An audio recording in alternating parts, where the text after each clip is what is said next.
Yeah.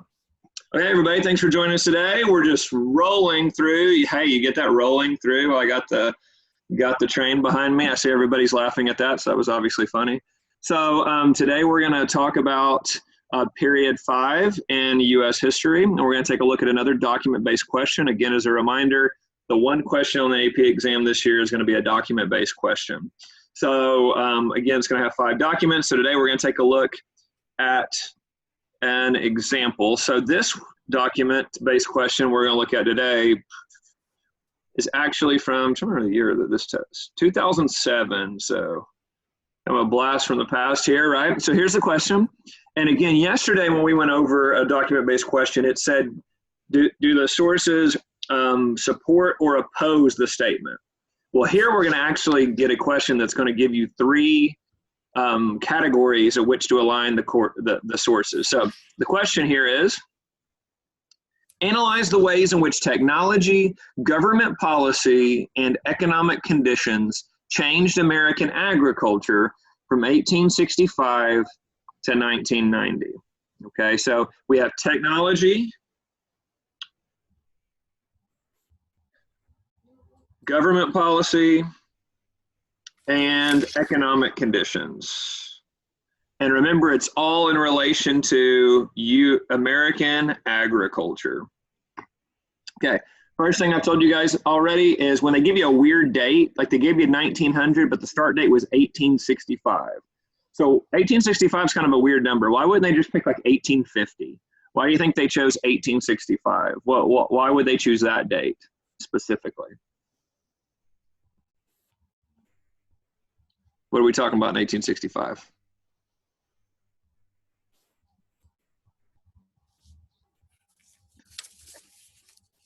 The end of the Civil War. I know everyone knew that. They just forgot they were muted. Okay, so the end of the Civil War. The Civil War is 1861 to 1865. So they are clearly wanting to talk post-Civil War. That's why they gave you that exact date. Okay, so always if they give you a weird number like that, again, they're not going to expect that you know a lot of dates. But roughly, you can probably assume, hey, they didn't pick 1850, they picked somewhere in the 1860s. So they're trying to have me answer this question not using examples from the Civil War. So the first document, and again, when they throw out a category that says economic conditions, you're probably going to have some graphs or charts. It's probably going to be part of this, right? So here's your first chart here they're giving you. This is the agricultural prices in dollars per unit. Agricultural prices in dollars per unit from 1865 to 1900. So I want you to take a look at this for a second. Okay, so we have wheat, we have cotton, and we have corn.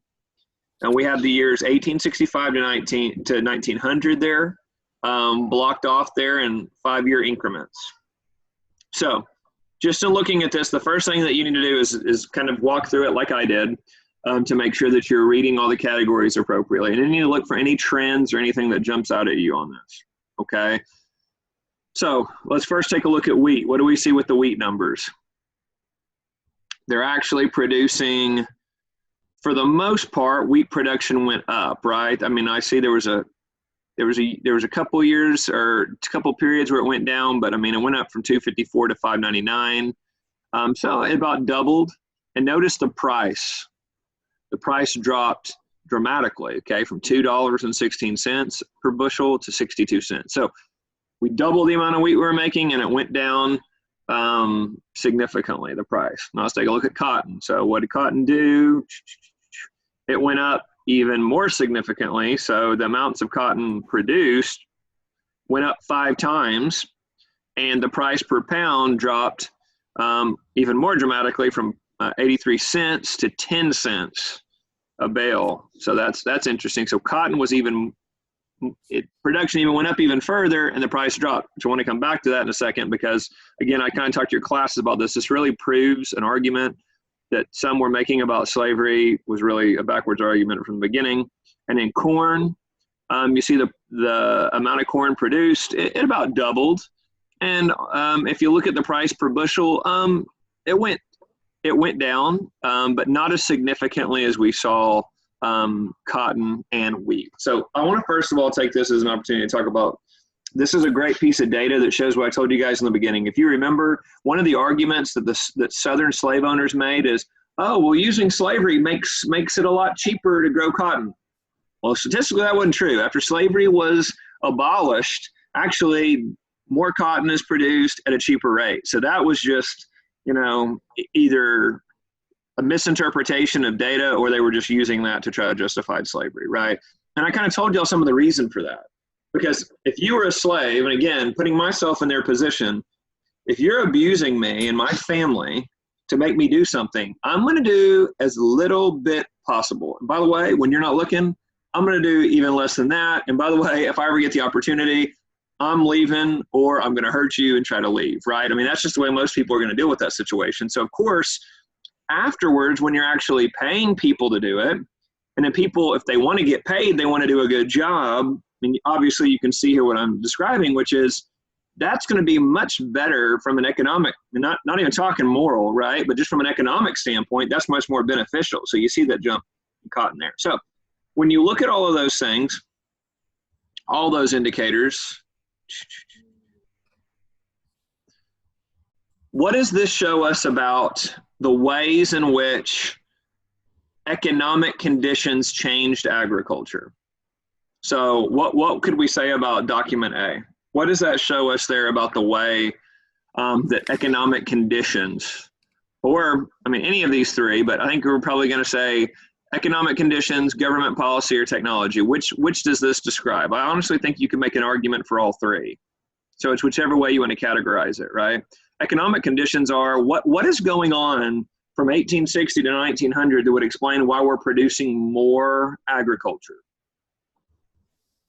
The Civil War, the freedom of slaves. Freedom of slaves, right? So now you have this new labor force that actually wants to go to work now that you've freed them. So boom, you've thrown all these workers in supply. Excellent. So that's one. And by the way, now that they're free, now that they're working, now that they're making money, guess what? Now they can turn around and buy food. So I mean, it's obviously good economically for several reasons. What else do we see? What's the population doing? Going up or down? It's going up. So yeah, absolutely. So as the population's going up, what we see is you want to produce more and more food. I mean, that's kind of where we are today, right? As time has gone on, we've really perfected agricultural practices because we need to feed 340 million Americans. So you see that as part of this as well. Technology. Was there certain technology that was coming about during this time period that would help this? Absolutely. Yes. What do you think, Antoine? What were you thinking? Do you have anything specific? I don't know specifically, but I know because African Americans were now more allowed to be advanced in that area, they were able to discover more things. Absolutely. Yeah, you got the harvester, you got the McCormick Reaper comes out, you've got the cotton gin that has been out and about, but now you're utilizing it in a better fashion. I mean, if you look at the picture behind me, we're going to have some sourcing on this later, but locomotives. So yeah, there's all that technology that now African Americans are going to be able to utilize too. I mean, that's the thing about a lot of that technology. They weren't even allowing the slaves to use some of that stuff. So absolutely. So again, we can categorize it however we want. Let's go ahead and for the sake of argument, let's say that shows economic conditions. And the economic condition there would be the greater the population, the more food you need, so the more you're going to grow. Okay, so I'm going to put that down as A is an economic condition. Let's take a look at B. Here we go, jumping right on into the railroad. So here is a map of the major United States railroads in 1870. And I want you to see something that, of course, here in Oklahoma, you probably know quite a bit about. And by the way, I've mentioned this to Millwood students before, but if y'all haven't been to that National Western Cowboy Museum, over there close to where we go to school, definitely ought to check that out. I was going to try to get some, I had some coupons for that I was going to give you guys, but they do a great job, and they just got through. I wonder if they'll keep it up. It was supposed to go off in May, but maybe they'll keep it open when they reopen. But they had a special on the cattle drives. So they had a lot of information there about the cattle drives that went through Oklahoma, but kind of a side note. But yeah, so look at the railroads that existed in 1870, and now look at the railroads that exist in 1890. So one of the things that we see, first of all, is all the little the small railroads, look at the increase there, and you see much more of the small railroads going westward. But then notice you have these big railroads like the Northern Pacific that wasn't there originally. You have the Atlantic Pacific that wasn't there in 1870. So not only do you see the growth of major railroads, you also see the growth of minor railroads. Okay, so what category would we put that in? Technology, government policy, or economic conditions? What do you think the growth of railroads, what category would you put that in? All of them. Yep, I think you could, right? Can you walk me through that? Like, why? Show me how that would be in all categories. Well, economically, because when they selling more, and people are buying more, they need more areas to travel to. Yep. It's easier to travel. That's Yep. what makes it social. Yep. And in government policy, if you remember, again, this would be something you'd have to recall, but I mean, the government set up these contracts. So there are government contracts that help them move. If you notice, okay, it says that the railroads were constructed with major land grants, okay? So, I mean, that's telling you the government was involved in this. They gave the grant. So absolutely, yeah. So the government's involved. This is obviously the technology of railroads, but it's also the economic conditions. I mean, to Antoine's point, more people want food. You got to get the food to them. Now that there's more and more people moving westward, you want to move that food to them as fast as possible because you can make a lot of money off of it, right? So let's go ahead. I agree. You can put it in all categories. So let's put it in government policy, just as we put the first one, economic conditions. We'll make the case that the government grants helped this happen. So very good. Again, I'm walking through this with you guys, and I agree completely that both of these first two sources, it just depends on how you look at them, right? And that's the freedom of this essay, is they're giving you evidence. They're not telling you what category or how to categorize it. That's up to you. You just have to make that argument like what we just walked through, okay? This is a shorter one, this little written piece here, so I'm going to read this to you. This is from a magazine called The Prairie Farmer in July 14th, 1877. Our Western brothers have accomplished one great good by their war upon the railroads. Some time ago, they carried a law through the Illinois legislature, which provides for the limiting of freight rates by a board of officials appointed for this purpose. The railroads, of course, opposed this measure, and it was carried to the United States Supreme Court to test the constitutionality, resulting in a complete victory for the patrons. Illinois is the only state in the country to have such laws. Okay, so sum that up for me. What are they describing happened there? Why were they trying to set what the freight rate would be? What was happening? You remember us talking about this?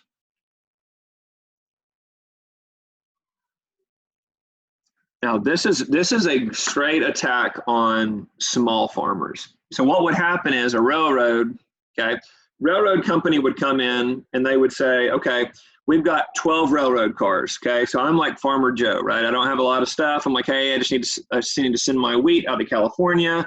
Got somebody who wants to buy it. And so the railroad company would say, okay, well, let's see here. Nobody else is going to like use any of the other cars on this train to send anything to California. So you're going to have to, pay like 3 times as much.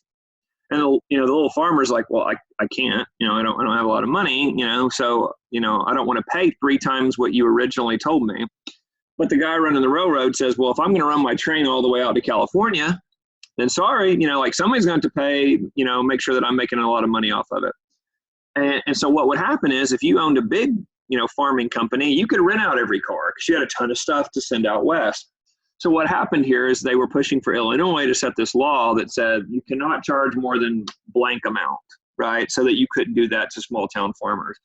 Now, something else to remember, guys, is when we talked about the 1880s and 1890s, you had this interesting change in time where the Democratic Party really unites several groups of people. They unite groups of people that think that the wealthy are taking advantage of them. And this is important. Now, the Democrats don't win a big election in the 1890s, but this is very important for what happens after this. They take poor farmers that are ticked off about stuff like this, and they take poor industrial workers who are working in factories, but they're not making much money, and those factories are dangerous. Like there were all kinds of stories about you'd be working in a factory, you cut your arm off, and guess what? They fire you because they're like, well, you're not very effective with one arm. I mean, like we need somebody with two arms. They work a lot, they can get a lot more done. And that was just before we had some of the laws that we have now that companies could do that. So the Democratic Party really coalesces those groups and says, listen, I know normally you people up north who work in a factory don't really like farmers, that are down south that are, just working their crops. But there is one thing you have in common, and that is you want to make more money at your job.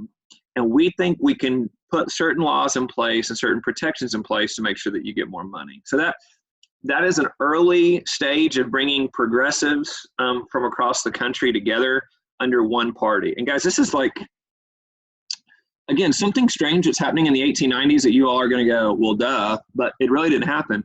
Until the 1890s, guys, you really don't have a, quote, national parties. You do technically, but they didn't coordinate. They didn't really work together. Like you would have Democrats in the South, but once you moved past like the deep South, people would call themselves all kind of other names. There were all kind of other parties. Now the Democrat Party was obviously one of the really big parties, but people just, they were much more localized, and there really wasn't a party up north during this point in time. So the Republicans really come together because they bring all the people that are anti-slavery together during the Civil War. So that's how they become so powerful, okay? But now post-Civil War, what the Democrats do is they take all these groups that are frustrated and they bring them together. So it's a really interesting strategy that really pays off for them later. So, but that's something you see happening here that I wanted to point out as we cover that source. So again, the source is about government policy. So I would put document C in the government policy category. Okay. So now let's take a look here at this picture. It says the wheat harvest. Now it's kind of hard to maybe see what they're getting at here, but if you can see in the back, you've got all these horses and you have some machine here that they're using to cut the wheat, right? So some kind of harvester. So I think, this one's a little easier to categorize. Where would you put this? Technology, government policy, or economic? Technology. Technology, absolutely, right? They're utilizing the technology and they're using the horses. Now notice, there's just a few guys. It's really hard to see here, but there's just a few guys up there on top. So you have three guys out here that are doing, guys, what wheat harvesting looked like in the early 1800s was you would have seen hundreds of people in this field, and they would have been out with scythes just cutting through all this. But now all of a sudden in the 1880s, look at this. You got this huge machine and there's three of you sitting up here and the horses are pulling it and you're just cutting through the wheat. So what you've done here is you've really maximized. So by the way, guess what that means the other people can be doing? They can be packaging it.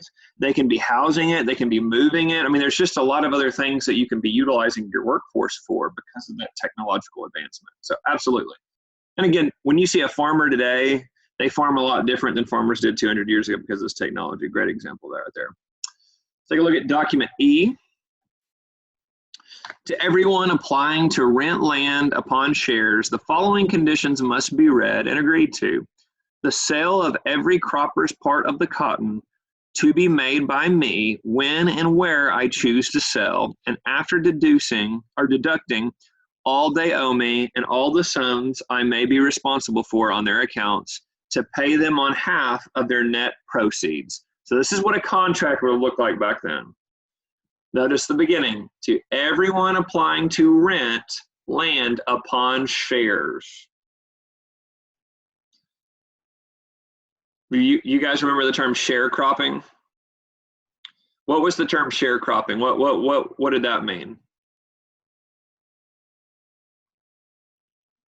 You literally share your crops with somebody else. Well, you share the land and then you harvest it and then basically you share the proceeds. Yes, but you yourself, like, so I own all this property. I would have someone come and work on it. They would get to stay on the land. They wouldn't pay me rent. What they would do is they would pay me with their crops. Like I would take a bunch of the crops, that would be their rent, and then they would get to keep some of them. Now with the ones they keep, they could eat it or they could sell it or whatnot. Now, I want you to notice, though, again, when we talk about sharecropping was really a way for former slave owners to not pay their workers a lot of money. And guys, remember, I had you look at a source that was from a slave who was freed, who then talked about how bad it was once he was freed, because guess what ended up happening? He couldn't find a job, and he ended up having to go work for the former slave owner that owned him. And now the slave owner said, well, I'll let you stay there, but guess what? You got to give me like 90% of your crops for rent. And it was really this system that was still terrible. I mean, he was free technically, but they were still treating him incredibly poorly because they weren't even giving him money. They were just giving him a share of the crops. So the sharecropper contract is a good example of what work looked like post-Civil War for those former slaves. That, again, was not a great situation. They did not get money. They got to keep some of their products. So that would be a good example. We're talking about technology, government policy, or economic conditions. I think that's going to really go into the category of economic conditions, right? That's how these, like, a lot of people weren't getting paid. They were getting to keep some of their product. I say former slaves, but there were also some Southern whites that this applied to, but a lot of times you saw this happen to the former slaves. So let's put that under economic conditions. Okay, Harper's Magazine, that was a little bit redundant. I wanted to skip down. There was one here towards the end I want to go over before we put it all together. Yes, this is the part of a really famous speech here in 1896 from William Jennings Bryan. He was a dude that ran for president 3 different times, lost 3 different times, but you know, I mean, I guess it says something to run 3 different times, right? By the way, that is kind of, on a side note, something interesting. Like today, people, like the Democratic Party is notorious. Like if you run and you lose, like you're done. Like they like Hillary Clinton is one of the only people that really ran again after having like being that close to the top. The Republicans sometimes will like keep running somebody again and again, kind of like Mitt Romney, like they'll kind of keep trying and keep trying. But usually in politics, like when you lose, you kind of, you know, that was like your chance, right? You had all this momentum, people got excited, and you lose. It really is hard to kind of recover. So it does say a lot about his popularity that he ran. He was the Democrat nominee for president 3 different times. And so he was obviously a really popular figure, even when he would lose. He gave one of the most remembered, most important speeches of the 1890s, which is his Cross of Gold speech. So you're going to see a clip of it here. You come to us and tell us that the great cities are in favor of the gold standard. I tell you that the great cities rest upon these broad and fertile prairies. Burn down your cities and leave your families, and your cities will spring up again as if by magic. But destroy our farms, and the grass will grow in the streets of every city in the country. If they dare to come out in the open field and defend the gold standard as a good thing, we shall fight them to the uttermost, having behind us the producing masses of the nation and the world, having behind us the commercial interest and the laboring interest and all the toiling masses. We shall answer their demands for a gold standard by saying to them, you shall not press upon the brow of labor this crown of thorns. You shall not crucify mankind upon a cross of gold. So I want to go ahead and get into this, even though I know that this isn't like the most popular topic in the world, but I want to talk a little bit about monetary policy for a second. He is criticizing tying money to a gold standard. So that meant up until the 1890s, if you had like a $100 bill and you went to the Federal Reserve and gave them a $100 bill, they would literally give you $100 worth of gold. He is criticizing that. He does not want to do that. He wants instead paper money to be backed up by gold and silver. Okay, so why? Anybody remember why he wanted to do this? So the rich will stay richer, I think. Say that one more time, you're right. So the rich will stay rich. Yes. The gold standard allowed the wealthy to stay wealthy. Okay? I don't know what Antoine's doing, but he is right. Okay, so with the gold standard, just think of it this way. If you're the only person that has a lot of, if you have a lot of money and there's not a lot of money, what you have is worth a lot. Okay, I always use the baseball card analogy, even though I know no one collects baseball cards anymore. But when I was a kid, now, man, now I really sound old. But when I was a kid, if you had baseball cards, kids like to do that stuff. But if you had a card and there were only like 5 of those cards out there, that card's worth a lot of money.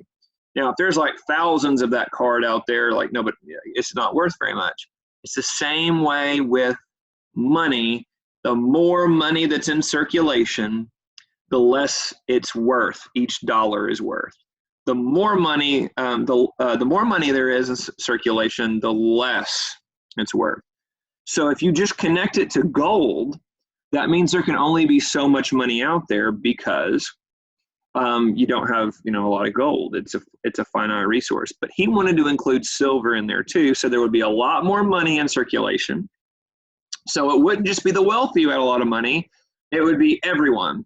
And so, by the way, if you owed somebody money, I mean, just think about this, guys. Like, I'm going to use an extreme example. I told you kind of before we started recording here today how bad I am at math, so I like to keep it really simple.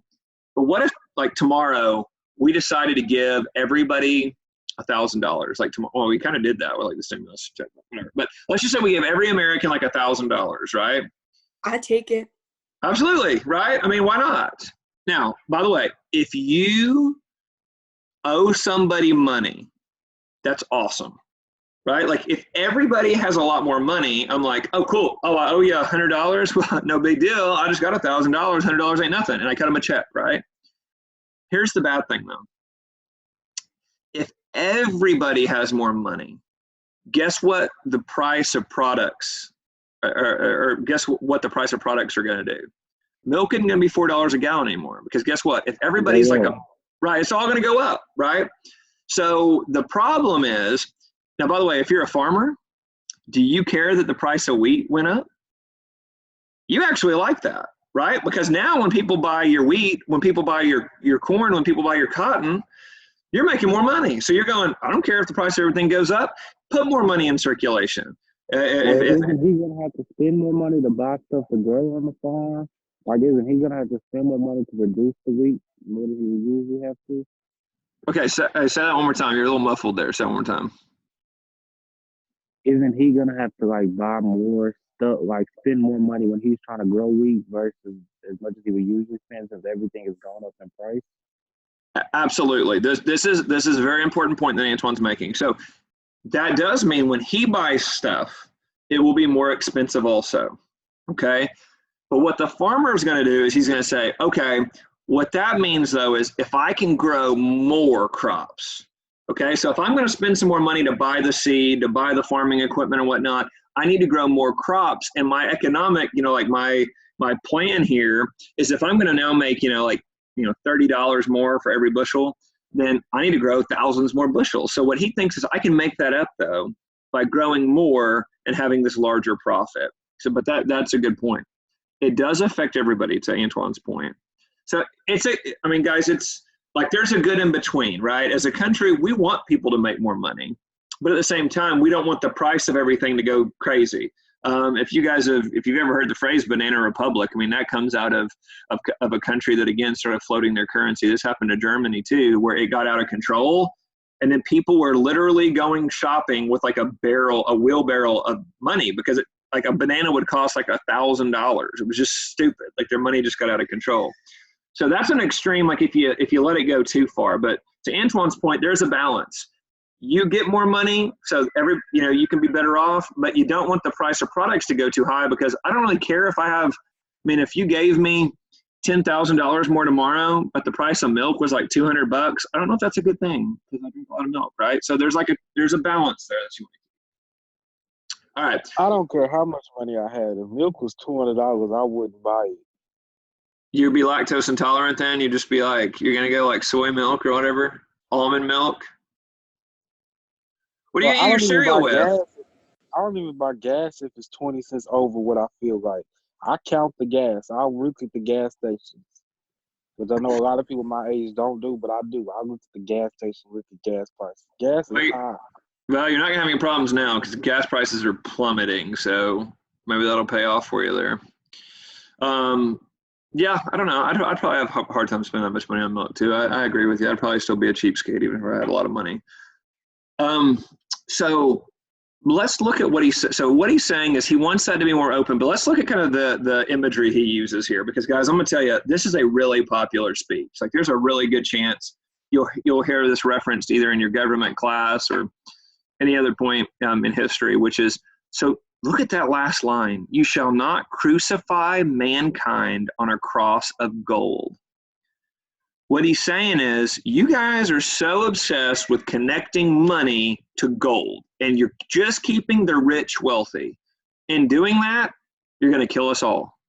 You are literally punishing all of the rest of us because you're trying to make sure the wealthy have a lot of money. It's a really powerful imagery, right? I mean, you got to remember, I mean, in the 1890s, I mean, like most of the population's religious, you know, so when you say crucify, they're going, whoa, whoa, what do you mean by crucify?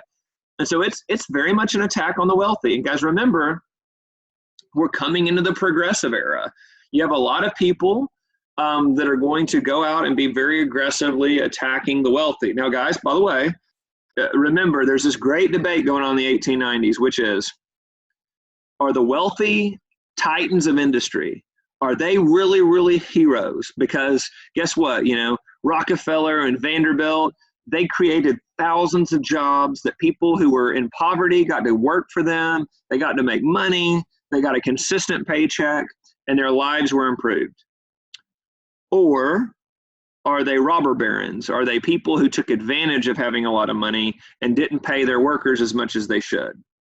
And that's kind of the debate, okay? That's the argument going on, right? Is did these wealthy people, I mean, guys, just to show you, J.P. Morgan literally bailed out the United States government twice. Government ran out of money, and J.P. Morgan's like, oh, I'll cut you guys a check. That's a powerful dude, guys. I mean, when you're like literally bailing the government out, I mean, he was very wealthy. But again, a lot of people thought, well, that's cool that you helped us out. That's also kind of crazy that you have that much money. So it's an interesting debate of the time. Remember, the term Gilded Age is from Mark Twain, and Mark Twain said, look, this looks really good on the outside. Like all these rich people have helped us make these great buildings, and New York City was just this amazing looking city back then, especially from a distance with all the skyscrapers. But Mark Twain said the closer you got, you saw the inner part of the city, and guess what? People lived in poverty. You know, people had terrible lives. The sewage system was terrible. People didn't have any room to operate. You know, so it was very disruptive there. So that's kind of where they get that term Gilded Age, is that it looked good, but the closer you got to it, there were a lot of problems in society. Good. Okay, did we put that? Oh, what category would we put that? Would you go technology, government policy, or economic conditions? What do you think?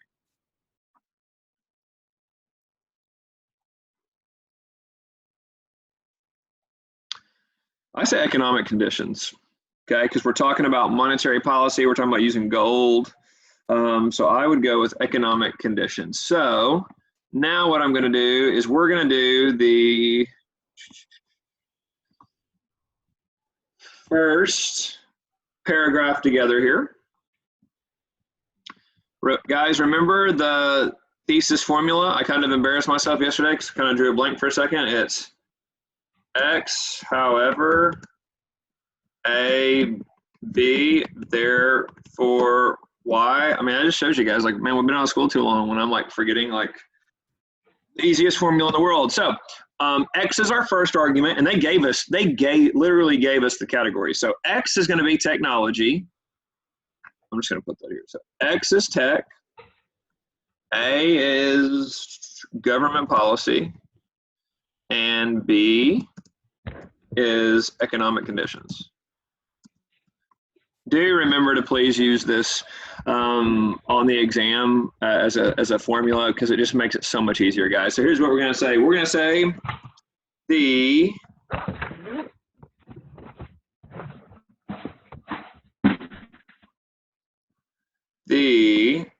technology of the time period allowed for an increase. And by the way, I wouldn't put time period. I should probably show you guys the right way to do that, right? Instead of taking a shortcut, 1865 to 1890.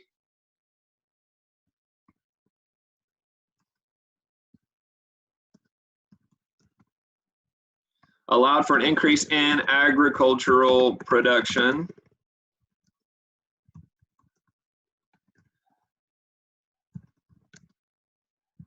by introducing products that maximize the human capital, okay? That's like just a fancy way of saying like workers. However, there were also significant government policies, like, what was the thing we called the government? What did we say? What was document B? We said document B and C were government policies. I'm drawing a blank for a second here. Document B was, oh yeah, the grants, railroad grants. No, I forgot that. Railroad grants. We'll use that as our example here. Government policies like, oops, don't want to draw.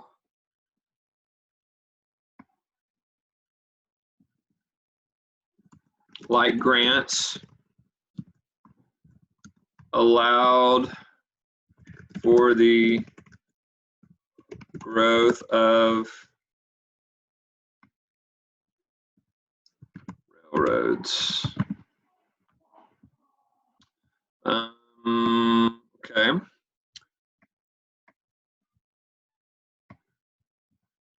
Period.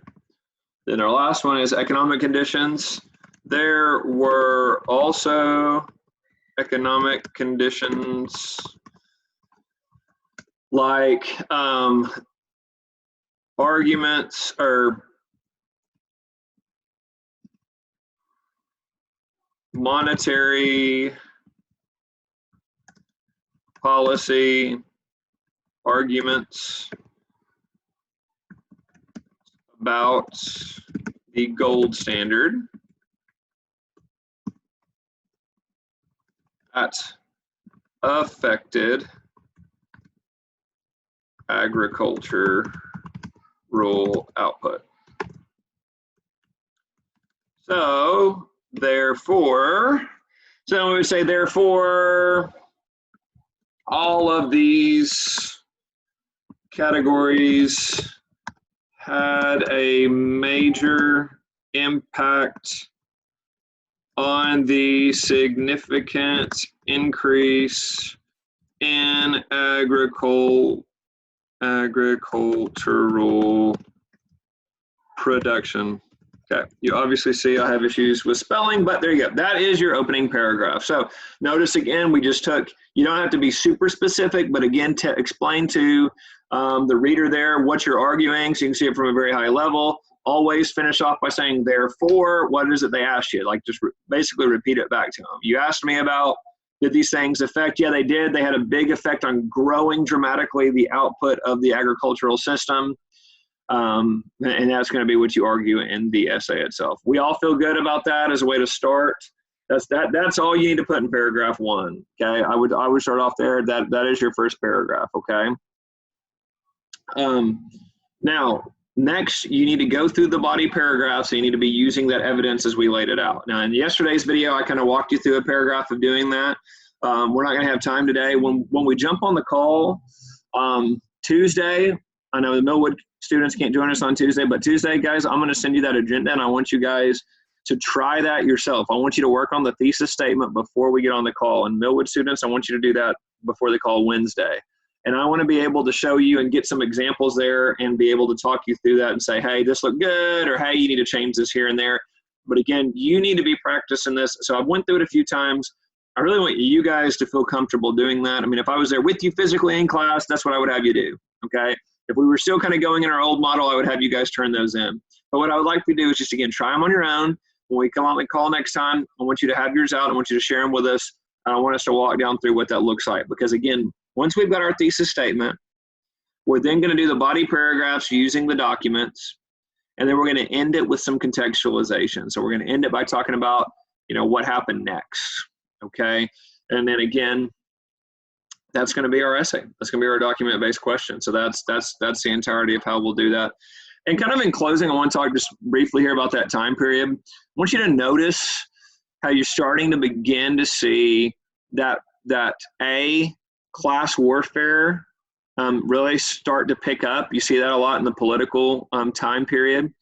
You're also seeing these groups, I tried to mention that about coming together nationally. I mean, really, this is when you're going to see the Republicans and the Democrats. So this is really where that starts happening. Not that they didn't exist before the 1890s, but now they have, like, you can really start to see a platform develop for both, okay? The Republicans being, we want less government involvement, okay? We want to maximize economic freedom. The Democrats saying, look, we want to make sure the government is watching these companies and is regulating a lot of this stuff going on, okay? So you're starting to see them coalesce around those ideas economically anyway. I mean, there's a lot of other ideas the parties have, but that economic argument really comes out in the 1880s and 1890s with this huge spike in economic production. And this is where the United States begins to look like an economic superpower. Guys, until this point, it's largely agriculture. That's really what it is. But when you get these railroads, when you get farmers that are able to produce this much material, when you have the growth of factories, this is where, again, America, now most of the world doesn't quite realize it yet. They will in World War I, and they will in World War II. They're going to see, wow, the Americans can really make a lot of stuff really fast. That infrastructure is really what's being built in the 1890s. So again, you're starting to see the big cities. You're starting to see people move to the big cities, and you're starting to see our economic output. Remember, all three of those categories I showed you, we're growing dramatically. So that's what I had for you guys today. Thanks for joining us.